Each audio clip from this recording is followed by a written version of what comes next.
kerusakan di dalam akidah. Begitu enggak? Kalau menyempurnakan itu artinya yang tadinya tidak sempurna atau kurang bagus dibikin semakin bagus, namanya disempurnakan. Wiper dulu yang menyapu kaca mobil itu hanya satu langkah, yaitu asal goyang saja. Disempurnakan menjadi 2 langkah, ada sedang, lambat, ada cepat. Disempurnakan lagi, ada sedang, ada lambat, ada sedang, ada cepat. Disempurnakan lagi pakai sensor. Kalau hujannya keras dia cepat sendiri, kalau hujannya gerimis dia pelan sendiri, kalau lampunya merah berhenti sendiri. Itu namanya disempurnakan. Udah itu. Kemudian akidah siapa? Apakah keyakinan? Apakah kepercayaan? Apa anggapan? Apa mitos? Apa tradisi?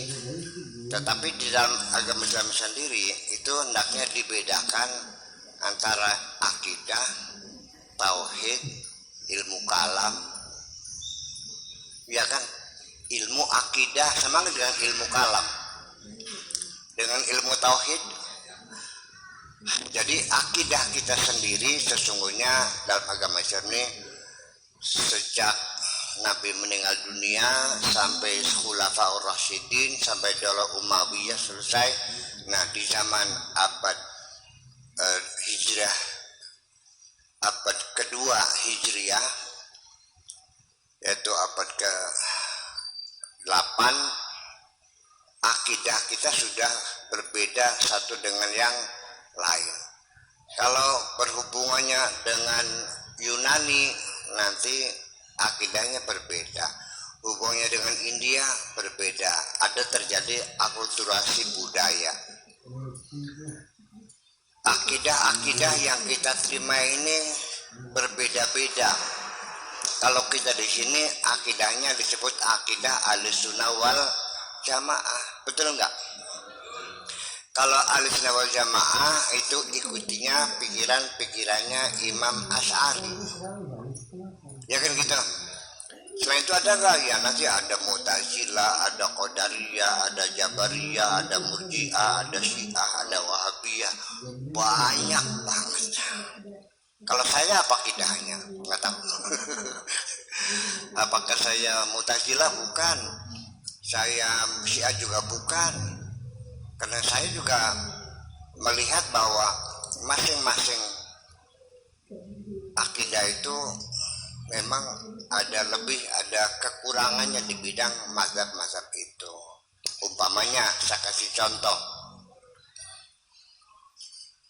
Apakah manusia itu punya kebebasan berbuat ikhtiar? Apakah manusia itu semuanya ditentukan oleh Allah? Kalau kebebasan ikhtiar namanya Mu'tazilah. Kalau semuanya yang menentukan Allah itu namanya Jabariyah. Kalau yang ambil tengah-tengah yaitu ada qadha mubram, ada qadha ghair mubram, namanya Ahlussunnah wal Jamaah. Kapan munculnya perbedaan pendapat Qadariyah, Jabariyah, Mu'tazilah, Ahlussunnah wal Jamaah? Ini terjadinya begini. Terjadinya itu bagaimanapun karena pengaruh politik. Bahwa agama Islam ini tidak bisa lepas dari pengaruh-pengaruh politik. Zamannya Pak Harto dulu beda. Zamannya Bung Karno dulu beda. Zamannya Bapak Jokowi beda. Waktu zamannya Soekarno, zamannya Pak Harto, ada nggak orang Islam yang bawa pentungan? Nggak ada ya? Boro-boro pentungan. Khotib saja salah ngomong ditangkap. Betul nggak? Kayak ini. Nah, tetapi begini. bahwa akidah itu sendiri bagaimanapun dipengaruhi oleh konflik politik. Konflik politik, yaitu ketika terjadi kelaparan, kemiskinan, orang susah makan. Pertanyaannya, siapa yang bertanggung jawab terhadap kesengsaraan ini? Apakah itu salah kebijakan pemerintah atau memang kodratnya seperti itu? Siapa yang membuat kita miskin? Ini, nah, kalau orang yang oposisi akan mengatakan kemiskinan kita akibat dari salah kebijakan pemerintah. Ya, begitu kan? Lain kalau kemiskinan kita karena gagal panen, karena hama, itu ceritanya lain lah. Jadi artinya kenapa orang Islam itu jadi bodoh?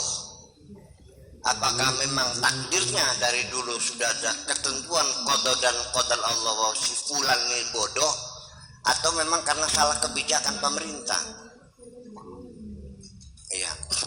Nah, bagi yang oposisi akan mengatakan bodohnya umat Islam Indonesia karena kebijakan politik pemerintahnya tidak mementingkan sektor pendidikan. Anggaran belanja negaranya hanya 10%. Yang lainnya untuk pembangunan yang lain-lainnya. Sehingga pendidikan tidak bermutu. Sehingga banyak anak-anak kita yang tidak bisa sekolah. Yang pro pemerintah akan mengatakan bahwa orang itu kaya dan miskin Allah yang menentukan, bodoh pintar Allah yang menentukan, sakit sehat Allah yang menentukan. Pemerintah tidak punya kesalahan.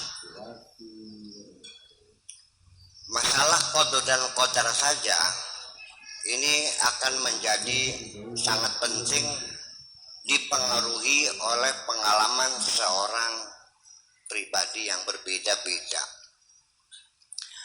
Kalau orang yang usahanya selalu lancar-lancar saja, tidak ada kesulitan, memilih ormas saja, kalau orang usahanya lancar, memilih ormas Muhammadiyah.